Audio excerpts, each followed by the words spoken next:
Hello friends, welcome back to my YouTube channel keep good knowledge. आज का जो topic है वो म्यूचुअल फंड इन्वेस्टमेंट के ऊपर है। अगर आप म्यूचुअल फंड इन्वेस्टमेंट करना चाहते हैं तो उससे पहले ये वीडियो अगर आप देखते हैं तो आपके लिए काफ़ी अच्छी इन्फॉर्मेशन आपको इसमें मिलने वाली है। काफ़ी नॉलेजेबल ये वीडियो होने वाला है। तो बेसिकली अगर आपने कोई प्लानिंग की है म्यूचुअल फंड में इन्वेस्टमेंट करने की तो बट ऑब्वियस आपने सोचा होगा कि आने वाले कल में मेरा जो इन्वेस्टमेंट का मैं लगाने वाला है उसका डबल या ट्रिपल अमाउंट हो जाए। ठीक है, तो आपको मैं बेसिक चीज़ें क्लियर कर दूंगा ताकि जब आप इन्वेस्टमेंट करने के लिए जाए तो आपको ये पता हो कि इन्वेस्टमेंट करते समय आपको क्या क्या चीज़ों का ध्यान रखना होता है और आने वाले कल में कितना बेनिफिट हो सकता है और कितना नहीं। तो इसी पे आज हम बात करने वाले हैं। तो फर्स्ट ऑफ़ ऑल आपको मैं बेसिक चीज़ें बता देता हूँ म्यूचुअल फंड कौन कौन से टाइप के होते हैं और आप इन्वेस्टमेंट के लिए जाते हैं तो क्या क्या चीज़ें इसमें आपको लगने वाली है। तो चलिए, अभी बाजू आपके स्क्रीन में सारी इन्फॉर्मेशन आने वाली है तो उसके बारे में आपको वन बाय वन बता देता हूँ। तो फर्स्ट ऑफ़ ऑल अगर आप इन्वेस्टमेंट के लिए सोच रहे हैं तो आपको ये ध्यान में रखना है कि आपका इन्वेस्टमेंट का गोल क्या है। आप इन्वेस्टमेंट करने के बाद आप कितना उसका बेनिफिट आप सोच रहे हैं। इन्वेस्टमेंट करने के लिए दो टाइप होते हैं, एक होता है लमसम इन्वेस्टमेंट और एक होता है SIP, सिस्टमेटिक इन्वेस्टमेंट प्लान। तो लमसम इन्वेस्टमेंट कैसा होता है गाइज? लमसम इन्वेस्टमेंट में आप एक बार पैसा दे देते हैं म्यूचुअल फंड को, इन्वेस्टमेंट कर देते हैं आप।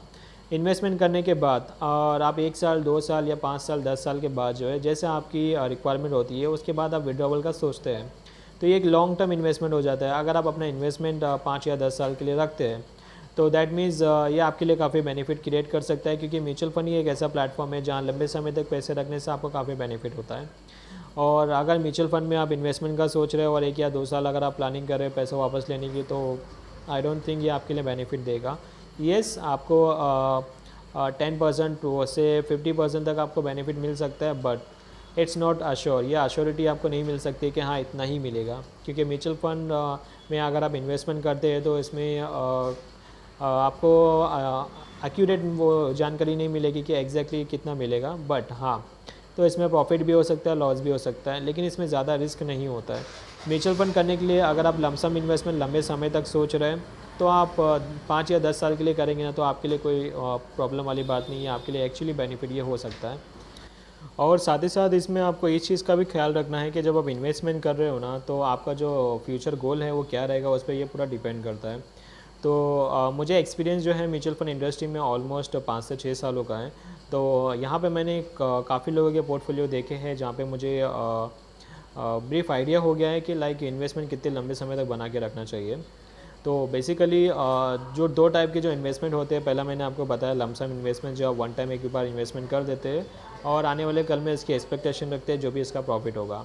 बट सिस्टमेटिक इन्वेस्टमेंट प्लान जो सेकेंड ऑप्शन है वो उसमें क्या होता है गाइज, सिस्टमेटिक इन्वेस्टमेंट प्लान के ऊपर जो है ना आप मंथली बेसिस पे या क्वार्टरली बेसिस पे या फिर 15 डेज़ की बेसिस पे तो आप इसका इन्वेस्टमेंट करते हैं तो ये ऑटोमेटिक आपके अकाउंट में से डिडक्ट हो गया ना म्यूचुअल फंड में इन्वेस्टमेंट हो जाता है। तो ये भी एक बेसिकली बहुत अच्छा ऑप्शन है। तो SIP से रिलेटेड आपको काफ़ी एडवर्टाइजिंग भी देखने को मिलते होंगे। तो एक्चुअली में देखा जाए ना तो सिस्टमेटिक इन्वेस्टमेंट प्लान भी एक बहुत ही अच्छा ऑप्शन है, क्योंकि आपको ये मंथली बेसिस पे जैसा आपका EMI करता है तो वैसे ही जो है ये आपका सिस्टमेटिक इन्वेस्टमेंट प्लान का जो इंस्टॉलमेंट होता है वो डेबिट होता है। तो इसमें ज़्यादा स्ट्रगल करने की ज़रूरत नहीं होती है, आपको वन टाइम में एप्लीकेशन फॉर्म भर के देना होता है।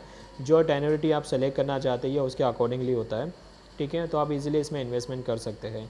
तो इवन मैंने भी प्रैक्टिकल इसे किया हुआ है and I was really happy और काफ़ी मुझे इसका बेनिफिट भी हुआ है। तो मुझे काफ़ी इस चीज़ में नॉलेज है ऑलरेडी।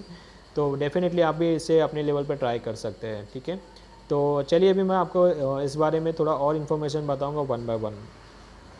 तो इन्वेस्टमेंट करने के लिए गाइस म्यूचुअल फंड इंडस्ट्री में आज की तारीख में ऑलमोस्ट 42 से 45 के बीच में जो है ना म्यूचुअल फंड ऑलरेडी यहाँ पे अवेलेबल है। और mutual fund in a sense जैसे एक ICICI हो गया, HDFC हो गया, SBI mutual fund, axis mutual fund, ऐसे ऑलमोस्ट 42 से 45 म्यूचुअल फंड आज की तारीख में अवेलेबल है जहाँ पे आप इन्वेस्टमेंट कर सकते हैं। तो अगर बेस्ट ऑप्शन अगर आप बात की जाए ना तो मेरे रिकमेंडेशन के हिसाब से अगर आप अच्छा म्यूचुअल फंड में इन्वेस्टमेंट करना चाहते हैं ना तो वहाँ पे ICICI हो गया, HDFC हो गया और SBI म्यूचुअल फंड हो गया। तो ये जितने भी म्यूचुअल फंड है गाइस काफ़ी अच्छा है इसकी सर्विसेज है और इसके जो रिटर्न्स है काफ़ी स्कीमों के रिटर्न्स काफ़ी अच्छे हैं। तो यहाँ पे आप जा कर के इन्वेस्टमेंट कर सकते हैं। ठीक है, तो अगर आप इन्वेस्टमेंट करना चाहते हैं तो एक और छोटा सा रिकमेंडेशन मेरी तरफ से रहेगा कि आप डायरेक्टली आप इन्वेस्टमेंट करने के लिए मत जाइए। ठीक है, पहले पूरी चीज़ों की मालूमात ले लीजिए, आप स्कीम का रिटर्न्स कितना है क्या है। तो यहाँ पे दो टाइप के इन्वेस्टमेंट जो होते हैं ना गाइस, उसमें से जो है ना इन्वेस्टमेंट करने के लिए भी 2 टाइप होते हैं। एक पहला जो होता है वो डायरेक्ट इन्वेस्टमेंट होता है, जो आप डायरेक्टली म्यूचुअल फंड की स्कीम में आप अपने लेवल पे इन्वेस्टमेंट कर रहे हो आपकी नॉलेज के हिसाब से।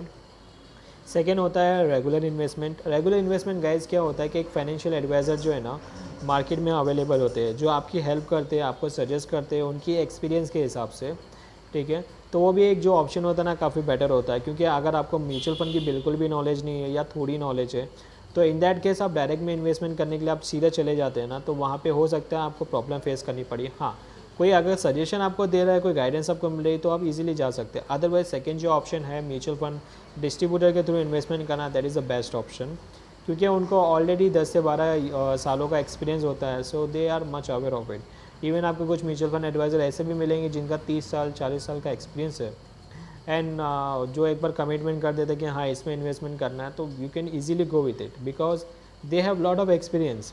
उनका आइडिया होता है कि हाँ भाई मुझे बेनिफिट इसमें मिल जाएगा, ये मिल सकता है, ठीक है। तो वो भी आपके लिए बहुत अच्छा ऑप्शन है। तो साथ ही साथ इन्वेस्टमेंट करने का अगर मैं तरीके की बात की जाए तो 2 टाइप के तरीके हैं। आप ऑनलाइन जा सकते हैं। ऑनलाइन करने के लिए म्यूचुअल फंड इंडस्ट्री ने आपको ऑनलाइन प्लेटफॉर्म का वेबसाइट दे रखा है, मोबाइल एप्लीकेशन दे रखा है। सेकेंड ऑप्शन है डिस्ट्रीब्यूटर के थ्रू। अगर आप डिस्ट्रीब्यूटर के थ्रू जाते हैं, उनका एक सेपरेट प्लेटफॉर्म होता है, उनकी एक अलग सर्विस होती है, तो वहाँ से भी आप इन्वेस्टमेंट कर सकते हैं, ठीक है। और अगर आपको कोई म्यूचुअल फंड की एडवाइज़र की रिक्वायरमेंट है ना, तो आप इवन मुझे भी आप सब कमेंट सेक्शन में मेंशन कर सकते हैं, क्योंकि मेरे भी जो कम्युनिकेशन है ऑलमोस्ट 100 से 200 म्यूचुअल फंड एडवाइज़र से मेरा ऑलरेडी कम्युनिकेशन है। तो कोई भी एक अपने लेवल पर मैं भी आपको प्रोवाइड कर सकता हूँ। कमेंट सेक्शन में उनकी आप इन्फॉर्मेशन आप दे सकते हैं अगर आपको नहीं मिल रहे है तो।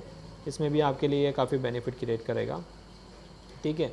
साथ ही साथ अगर आप म्यूचुअल फंड इंडस्ट्री में अगर आपने ये इन्वेस्टमेंट करने सोचा, तो एक लास्ट मेरा सजेशन रहेगा, तो अब इसमें आप घाई मत कीजिए बिल्कुल भी। इन्वेस्टमेंट करने के बाद उसे आप छोड़ दीजिए अपने लेवल पे, कि वो अपना 1 या 2 साल 3-4 साल के बाद उसको आप देखिए, ताकि उसके बाद ही आपको इसका जजमेंट हो जाए। इमीडिएटली आपको रिटर्न्स नहीं मिलेंगे, वेट करेंगे तो डेफिनेटली कुछ ना कुछ मिलेगा, ठीक है।